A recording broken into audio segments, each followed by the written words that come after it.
Voici le dernier moment de Diana. La princesse que le monde appelait la reine des cœurs la nuit du 31 août 1997. Dans le tunnel de l'Alma à Paris, sa vie s'est arrêtée brutalement. Mais son mystère, lui, continue de hanter la mémoire collective. Une mort accidentelle?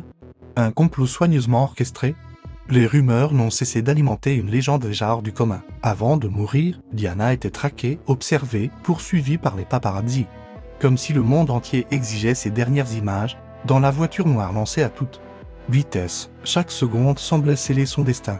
Et pourtant, ce que personne n'ose dire à voix haute, c'est que Diana avait déjà pressenti une fin tragique, dont une lettre révélée après sa mort. Elle avait écrit « Ma vie est en danger. Quelqu'un planifie un accident dans ma voiture une ». Phrase glaçante, comme une prophétie personnelle, qui bouleversa l'opinion publique. Diana n'était pas seulement une princesse, elle était une figure mondiale.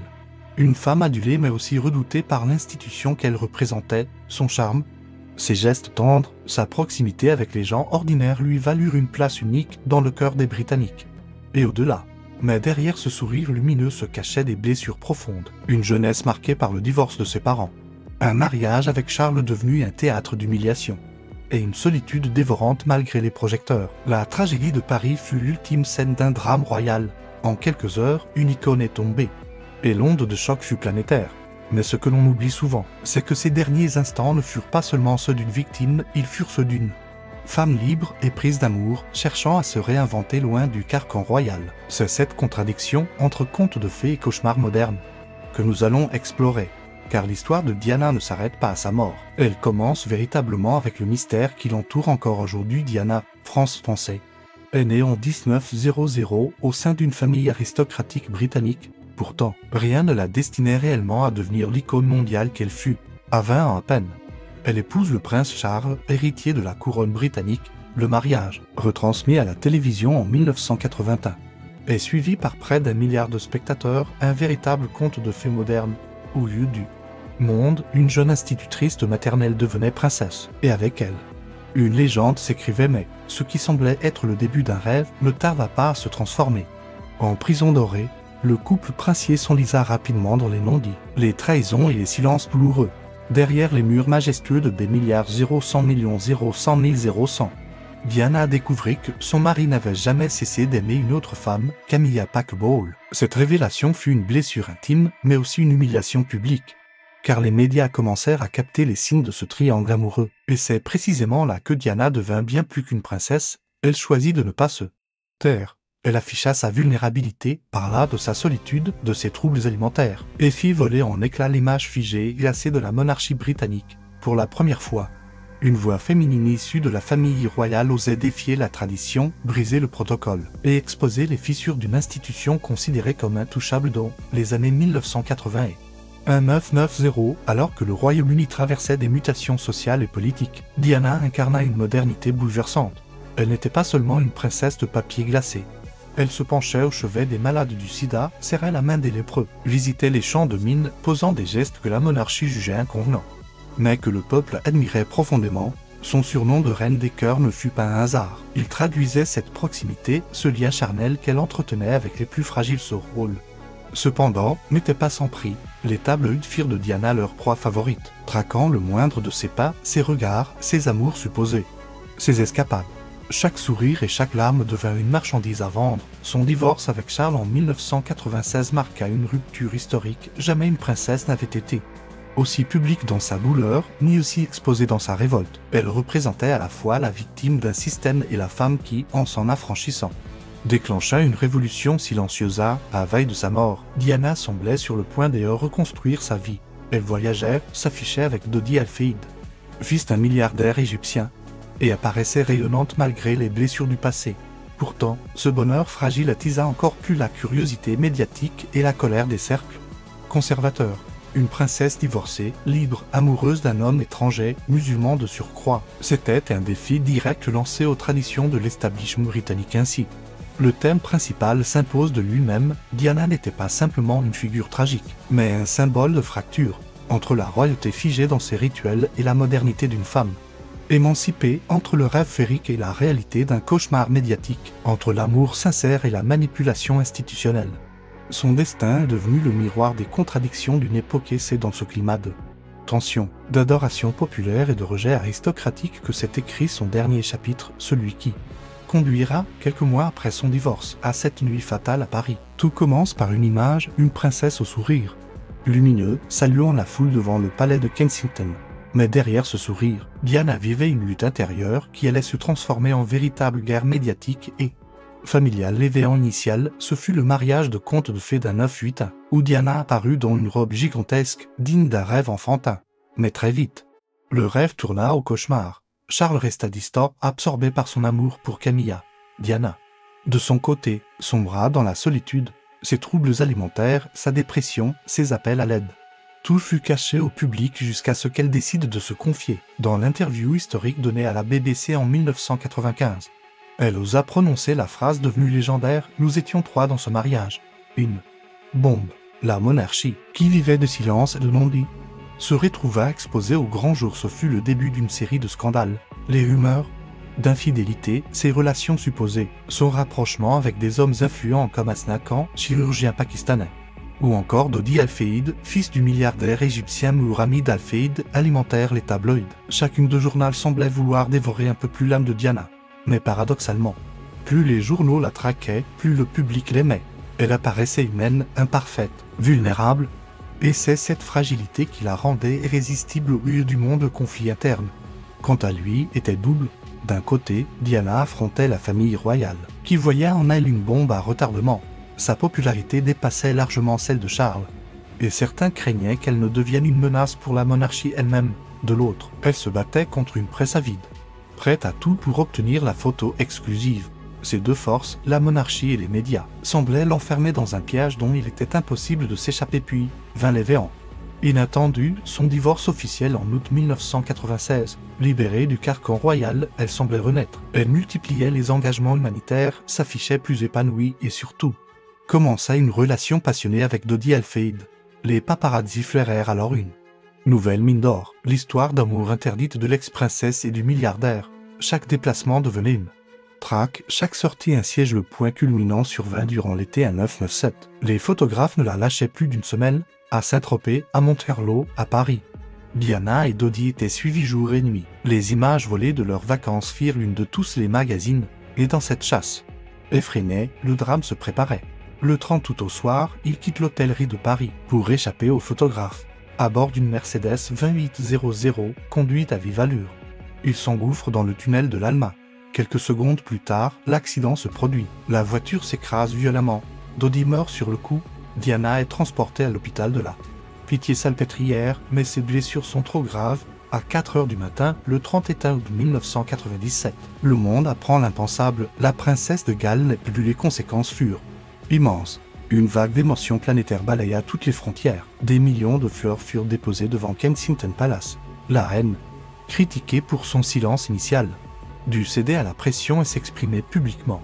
Le peuple britannique, endeuillé, se sentit trahi par une monarchie jugée froide et insensible. L'image de Diana, elle, devint immortelle, mais l'ombre des rumeurs plana aussitôt. Était-ce un simple accident, causé par la vitesse et l'alcool du chauffeur Henry Paul, ou bien un complot visant à empêcher Diana de se remarier et de donner un nouveau visage à monarchie britannique? Mourhamid Al-Fayed clama haut et fort que sa belle-fille avait été assassinée. Les services secrets, le palais, les paparazzi, tout le monde fut pointé du doigt ainsi. La conclusion de cette ascension dramatique est claire. Diana, de jeune femme timide, devint une figure mondiale adulée, mais prisonnière d'un système cruel, et dans sa mort, comme dans sa vie, elle laissa plus de questions que de réponses. Une légende tragique, un destin brisé, mais aussi une lueur éternelle dans la mémoire collective. La nuit tragique de Paris ne fut pas seulement un accident, mais le point de départ d'un tourbillon de rumeurs et de théories. Dès les premières heures qui suivirent le drame, les contradictions apparurent.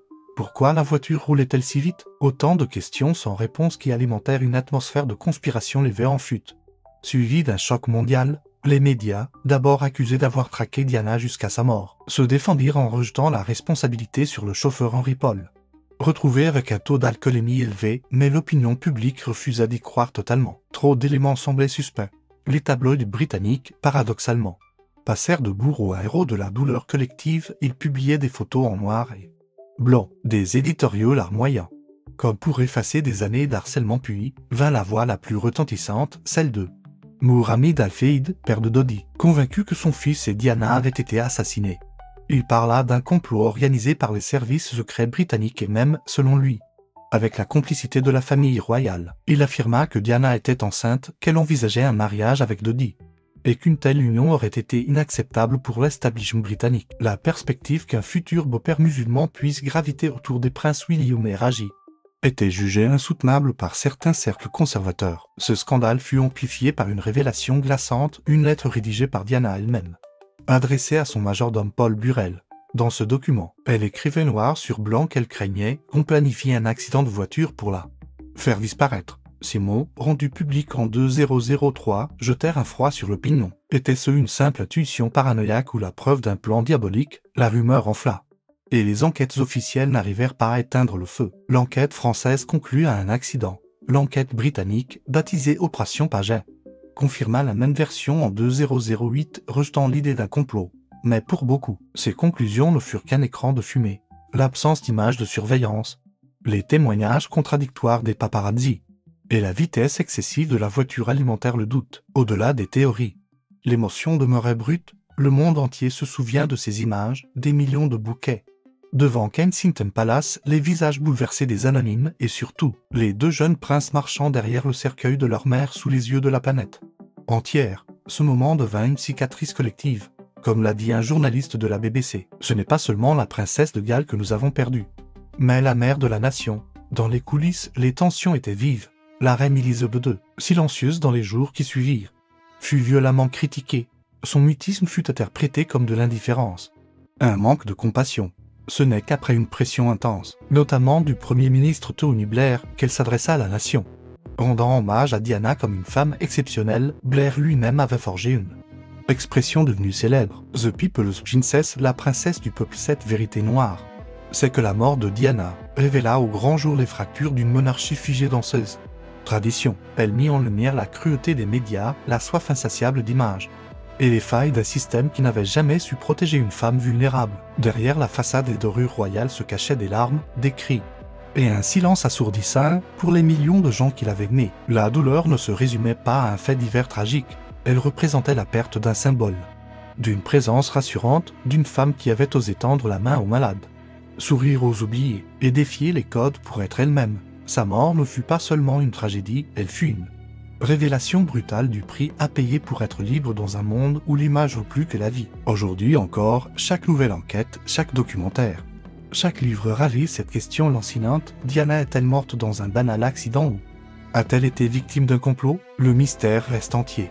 Et peut-être est-ce cela qui entretient sa légende. Car dans l'ombre de ce tunnel parisien, ce n'est pas seulement une princesse qui s'est éteinte, mais une vérité qui ne sera peut-être jamais révélée. Notre chaîne ne cherche pas à imposer une vérité absolue, mais à comprendre ce que représente encore aujourd'hui la princesse Diana. Car au-delà des faits, son histoire demeure un mythe moderne, un mélange troublant de réalité et de légende. Diana fut sans doute la figure royale la plus aimée de son époque, précisément parce qu'elle n'avait rien de l'image figée que l'on attendait d'une princesse. Elle incarnait la fragilité, l'humanité, la spontanéité. Mais c'est aussi cette différence qui fit d'elle une cible. La famille royale, engoncée dans ses traditions séculaires, ne sut jamais comment gérer cette femme qui parlait trop, qui osait s'émanciper, qui pleurait en public. Pour l'establishment, elle représentait une menace. Pour le peuple, elle était une libératrice. Notre opinion est que la mort de Diana ne peut pas être réduite à une simple ligne dans un rapport d'enquête. Certes, les versions officielles parlent d'un accident dû à la vitesse, à l'alcool et à la pression des paparazzi. Mais la persistance des doutes, les incohérences et les témoignages contradictoires, tout cela a contribué à bâtir un mythe qui dépasse largement les faits. Qu'elle ait été victime d'un complot ou non, l'essentiel est ailleurs, dans l'impression que sa disparition fut le résultat d'un enchaînement d'erreurs, d'indifférence et de silence coupable. Ce qui est certain, c'est que Diana reste une figure intemporelle. Son héritage dépasse celui de la monarchie qu'elle a quittée. Dans ses gestes humanitaires, dans son rapport direct avec les gens simples, dans sa capacité à briser les tabous. Elle a ouvert une voie nouvelle. Aujourd'hui encore, les princes William et Raji continuent de vivre dans l'ombre de cet héritage, façonnant leur image à travers le souvenir de leur mère, et c'est là que réside peut-être le véritable secret. Diana n'est pas seulement une victime, elle est devenue un symbole de l'amour face à la froideur institutionnelle, symbole de la vérité face au silence, symbole d'une modernité qui dérangeait les vieilles traditions. Mais que restait-il de ce symbole? presque 30 ans après sa mort, est-ce un mythe idéalisé par la douleur collective, ou bien une leçon toujours actuelle sur les excès des médias? La rigidité des institutions et le prix de la liberté, c'est à vous, spectateurs, de répondre. Voyez-vous en Diana une héroïne tragique, une martyre d'un système implacable, ou simplement une femme emportée par les hasards cruels de la vie? Peut-être un peu des trois. Quoi qu'il en soit, son histoire continue de vibrer dans nos mémoires comme un secret que l'on croit connaître mais qui garde toujours une part d'ombre. Il y a des histoires qui ne s'éteignent jamais, même lorsque les protagonistes ne sont plus là. Celle de Diana en fait partie. Chaque photographie de son sourire, chaque geste tendre envers un enfant malade, chaque regard échangé avec la foule continue de résonner comme si elle était encore parmi nous. La nostalgie qui entoure son nom est universelle, car Diana ne fut pas seulement une princesse. Elle fut un miroir de nos émotions les plus profondes. En elle, le monde voyait à la fois la fragilité d'une femme blessée et la force d'une icône qui refusait de plier. Ses larmes étaient les nôtres, son courage aussi. Et lorsqu'elle traversait les foules, vêtue simplement, sans protocole, elle nous donnait l'impression d'être proche, accessible, presque familière aujourd'hui. En évoquant ces derniers instants, nous avons le sentiment de redécouvrir un secret longtemps enfoui. Diana n'appartenait pas seulement à la famille royale, elle appartenait au peuple, à l'histoire, à la mémoire collective. Son héritage est inscrit non pas dans les palais, mais dans le cœur de millions de personnes. Son souvenir nous rappelle aussi une époque, celle des années 1980 et 1990, où le monde semblait basculer entre tradition et modernité. Diana fut ce pont fragile, cette figure de transition qui montra qu'une princesse pouvait être humaine, imparfaite, et pourtant plus aimée que n'importe quel souverain. Même si le temps a passé, même si ses fils ont grandi et poursuivent leur propre combat, le mythe de Diana reste intact. On dit souvent qu'elle fut la reine des cœurs. Peut-être est cela la vérité ultime. Elle n'a jamais eu besoin d'une couronne pour régner. Il y a des histoires qui n'ont jamais été racontées, mais maintenant, vous les connaissez. Et à travers ce récit, une chose demeure certaine, Diana ne sera jamais oubliée. Son sourire, figé dans l'éternité, continue de hanter nos mémoires comme une promesse inachevée, un écho qui ne s'éteindra jamais.